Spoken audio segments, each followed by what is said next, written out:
it's so much easier, isn't it, to worship God on a great day. Sun is shining, birds are singing, world is wonderful. Then it's really easy to praise God.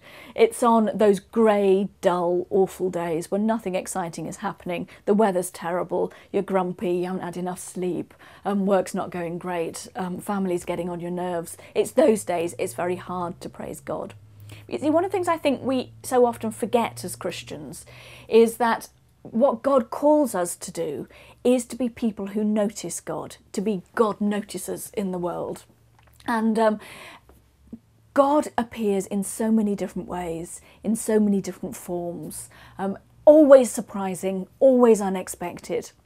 And for me, one of the really important things is to recognise that the big glorious moments, you know, where you can really clearly see God, are not meant to make you feel bad on a day when you don't see them, but they're meant to remind you about the character of God, the kind of person that God is, the God who loves us, the God who creates the world, the God who yearns for us to be the full people that we can be. And those kind of experiences are meant to remind us about the nature of who God is, so that in the drab, ordinary greyness of regular everyday life, we actually get better of going, I've just seen a glimmer of God. It was tiny, it was there, and then it went, but actually I saw a glimmer of God.